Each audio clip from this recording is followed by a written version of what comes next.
Oke, kembali lagi di channel saya. Makasih buat kalian yang sudah mengklik video ini ya.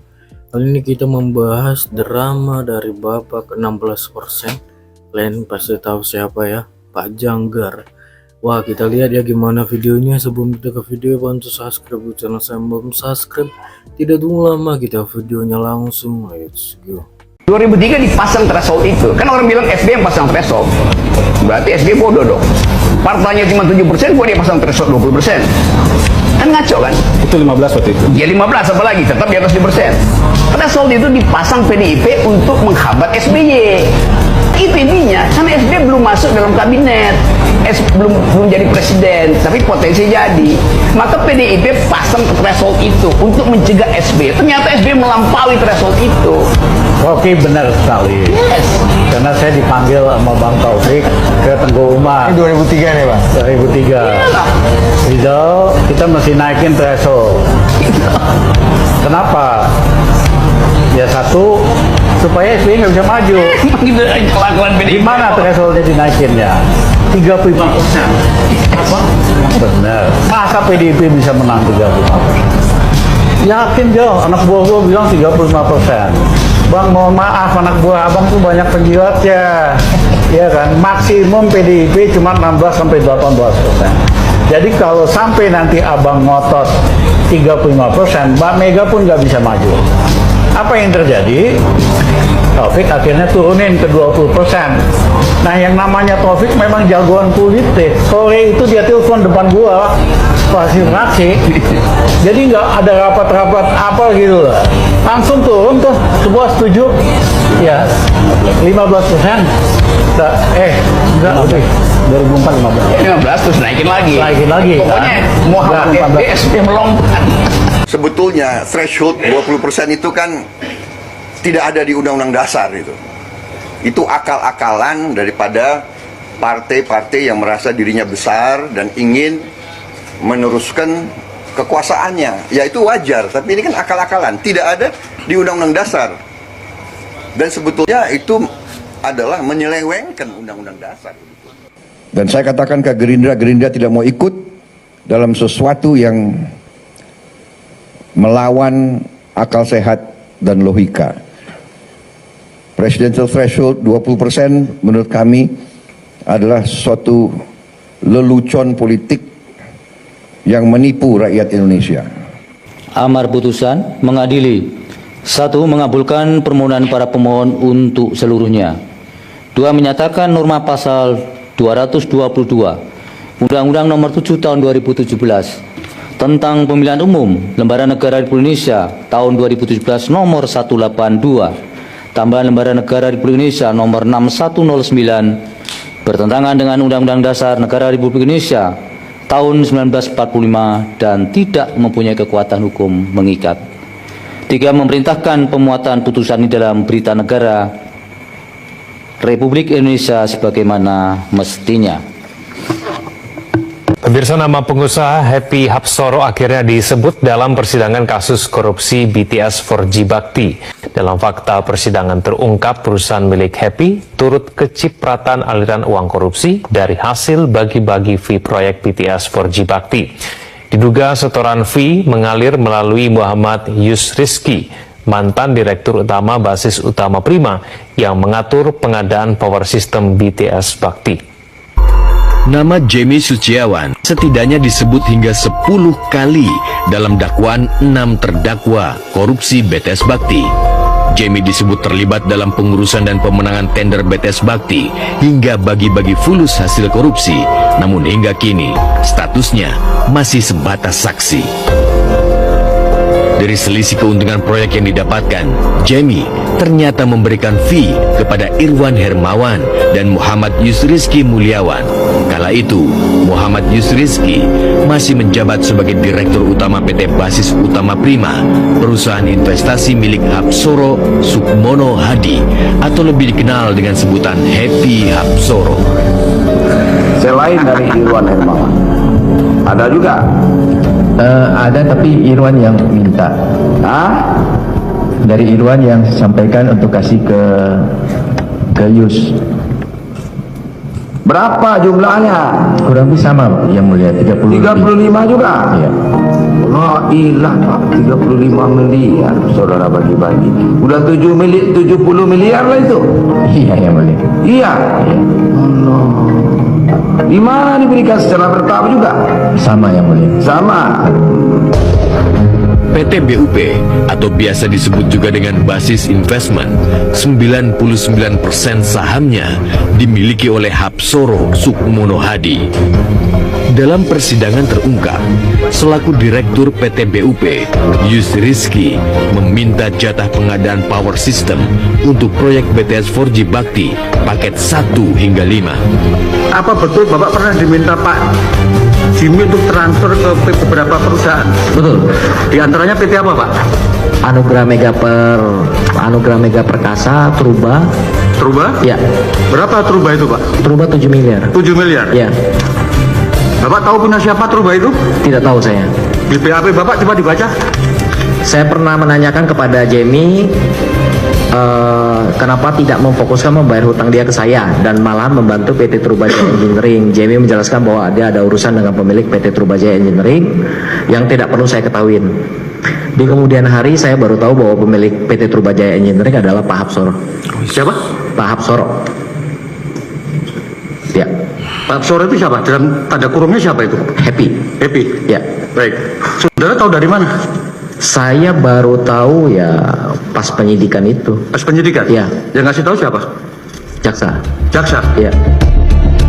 Absennya nama Happy Hapsoro dalam penyidikan kasus korupsi BTS 4G Bakti dinilai janggal oleh praktisi hukum Petrus Celestinus. Sebab meski nama BUP disebut-sebut dalam dakwaan 6 terdakwa saat ini, namun pemiliknya belum sekalipun diperiksa Kejaksaan Agung. Sehingga kita curiga, apakah penyidikan dalam kasus korupsi Menara BTS 4G ini berjalan sesuai dengan pesan, perintah, harapan Menko Polhukam atas nama Presiden agar proses perkara ini dilakukan dengan pendekatan hukum murni. Kalau bicara tentang hukum murni berarti tidak pandang bulu siapapun dia. Ternyata ini tidak berjalan seperti itu. Buktinya, riwayat masuknya PT Basis Utama Prima di dalam perkara ini atau dalam proyek besar ini hilang dari fakta-fakta yang seharusnya diungkap oleh jaksa. Apakah karena memang dari sejak awal jaksa tidak menggali siapa itu Basis Utama Prima, atau memang digali tetapi kemudian diselamatkan? Sedikitnya 27 kali nama Muhammad Yusriski disebut dalam surat dakwaan 6 terdakwa kasus BTS 4G Bakti. Begitupun dengan nama PT Basis Utama Prima atau BUP juga turut disebut. Benarkah Yusriski bergerilya sendirian dengan mengatasnamakan PT Basis Utama Prima, ataukah justru sengaja dikorbankan? Tersangka kasus dugaan korupsi Johnny G. Plate mengajukan diri sebagai justice collaborator atau saksi pelaku. Menurut pengacaranya Ahmad Kholidin, Plate bersedia membeberkan siapa saja pihak yang paling bertanggung jawab dalam kasus mega korupsi ini. Seperti yang kita ketahui, Plate terjerat kasus korupsi pada proyek BTS atau Base Transceiver Station, dan menurut kejaksaan, dana negara yang digelapkan pada proyek ini luar biasa besarnya, mencapai 8,3 triliun. Setelah Plate ditetapkan sebagai tersangka, muncul berbagai spekulasi terkait siapa saja yang terlibat dan mengalir kemana saja uang haram itu, karena tidak mungkin dana sebesar itu hanya dinikmati oleh Plate sendiri. Banyak kalangan yang mengait-ngaitkannya dengan Partai Nasdem, yaitu partai asal Plate. Spekulasi terus berkembang, bukan hanya Nasdem saja, tapi juga beberapa partai lainnya yang diduga ikut menikmati dana haram itu. Spekulasi ini dikuatkan oleh pernyataan PLT Menkominfo, Pak Mahfud MD, yang mengatakan bahwa Kejagung nih sudah memiliki rekaman percakapan yang menjadi bukti korupsi proyek tersebut. termasuk keterlibatan beberapa pejabat penting. Kami di PSI mendorong kasus korupsi di Kementerian Kominfo ini harus dibuka seterang-terangnya. Pengadilan harus mampu mengungkap siapa saja yang terlibat dan kemana saja dana itu mengalir. Karena itu, kalau memang keinginan Plate untuk menjadi JC atau Justice Collaborator untuk kepentingan itu, maka tidak ada lagi alasan bagi pengadilan untuk menolaknya. Kami wanti-wanti, jangan sampai hal itu hanya sebagai modus saja bagi Plate untuk memperingan hukumannya. Karena itu, kejaksaan dan pengadilan harus hati-hati. PSI juga heran kenapa DPR diam saja terhadap kasus yang sebesar ini. Juga kemana fungsi pengawasan dari DPR RI terkait kasus ini? Lalu, apa sikap para anggota DPR RI terkait hal ini? Kenapa ya Komisi 1 itu tidak mengundang kejaksaan atau KPK dan PPATK untuk RDP atau rapat dengar pendapat? Mari kita tegakkan keadilan, hukum berat semua pelaku korupsi, dan salam solidaritas.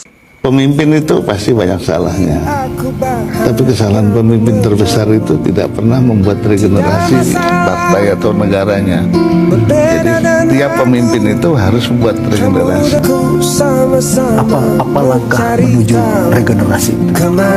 Seperti tadi Bang, dari awal tadi calonnya yang muda-muda. Kalau kita siap dengan regenerasi, waktu perolehan generasi di Indonesia kan tidak ada gejolak, Bang. Mega itu nangis di wakil presiden di rumahnya di dekat Taman Surapati itu. Kenapa Mbak nangis? Mas Dur, masa dia bilang saya pacaran sama ajudan?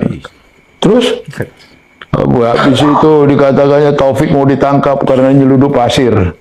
Di mana dia ngomong? Kemarin waktu coffee morning, kata Mega. Masa? Udah. Wah, iya, nanti aku coba ngomong maksudnya Gus Dur apa. Sebelum ketemu Gus Dur, saya ke rumah Bimantoro dulu, Kapolri. Iya. Pak Bimantoro, betul nggak ada coffee morning? Betul. Betul nggak dia ngomong Mega pacaran sama ajudannya? Iya.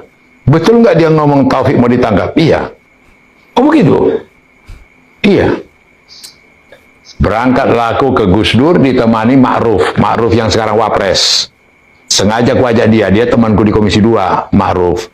Sama kemudian ada Yusuf Muhammad. Dia udah meninggal ini, Yusuf Muhammad.